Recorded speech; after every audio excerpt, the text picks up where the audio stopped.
What if isang araw magising ka na lang, hindi na monetize yung channel mo? Yung nakalagay, reuse content. O kaya naman, na-reject ka sa pag-apply mo sa YouTube Partner Program at yung nakalagay, repetitive content.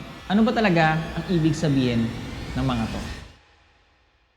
So welcome sa Rod TV. Sa video nga po na to, ipapaliwanag ko sa inyo lahat ng bagay na kailangan nyo malaman sa reuse content, pati na rin sa repetitive content. Ano ba yung mga common mistakes ng mga creators? Paano nga ba ito maiiwasan? At paano nga ba natin sisiguraduhin na ligtas ang ating mga channels? Alam nyo, lahat ng mga comments at rants nyo sa reuse content tsaka sa repetitive content ay nakikita ko at nababasa ko. Pero yun, sobrang dami nyo, hindi lahat kaya kong accommodate. Kaya naman gumawa na ako ng all-in-one video para malaman nyo yung mga latest na bagay about sa topic natin ngayon. Ito ang pinakamalaking conception. Kaya raw tayo na-flag as repetitive content dahil daw pare-parehas tayo ng topic. Pare-parehas yung thumbnail, pare-parehas yung intro and outro. Pero in reality, hindi lang po yun ang dahilan. Kumbaga, tip pa lang yun ng iceberg. Ang tinitignan ni YouTube ay may bago bang value sa bawat video na ina-upload mo. Bago tayo magpatuloy, baka nanonood ka na naman ng hindi naka-like at hindi naka-subscribe. Pindutin nyo na po yan.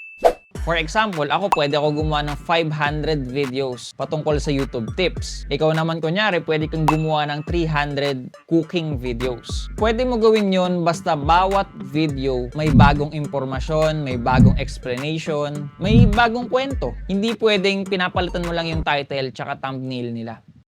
May mga examples po kasi na pwedeng maging problema. Number 1, pare-parehong script pero pinapalitan lang yung title. For example, gagawa ko ng top 10 phones ngayon and kinabukasan ng content ko naman ay top 10 phones in 2026. Pangalawa is yung AI-generated video. Hindi dahil AI yung ginamit. Dahil po ito sa copy-paste na lang ang ginagawa. So, ang nangyayari sa mga video, wala ng personality. Number 3 is yung templated videos. Yung pare-parehas ng animation, pare-parehas ng transition, pare-parehas ng script. Yung bang pag pinapanood nila yung 10 videos mo, pakiramdam nila, isang video mo lang yung pinapanood nila.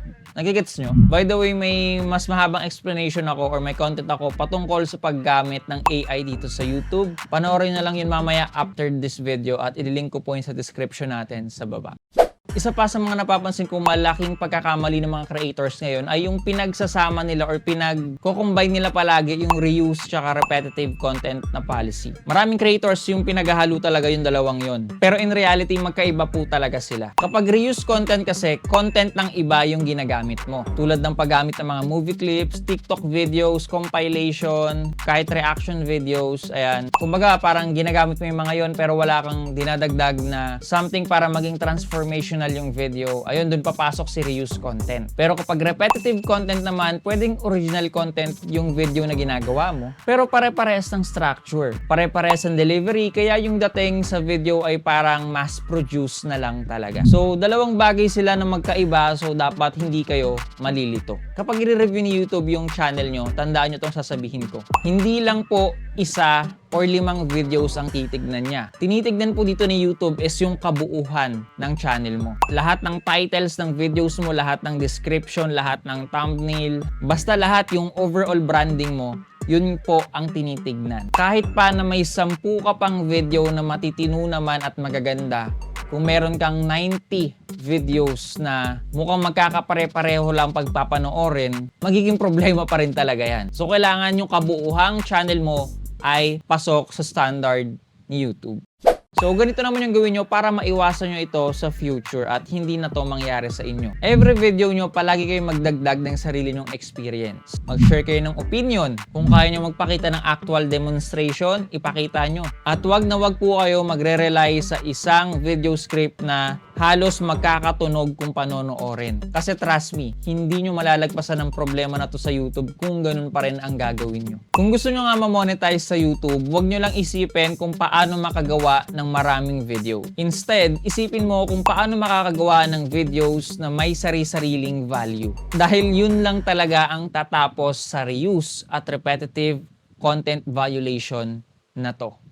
Let's say na nagkamali lang sa YouTube ng hatol sa'yo, sabihin natin 10 beses mo lang chinek yung channel mo, wala talagang reuse content, wala talagang repetitive content, pero bakit na-flag ka pa rin ng ganun, huwag ka nga po mag-alala. May option nga po na maghain ng appeal kay YouTube para ipaliwanag yung side mo at ipakita na nagkamali sila ng decision sa channel mo. So tandaan nyo mabuti na i-review nyo muna yung mga monetization policy bago kayo mag-reapply para mas mataas yung chance na maging successful yung request na ginawa mo.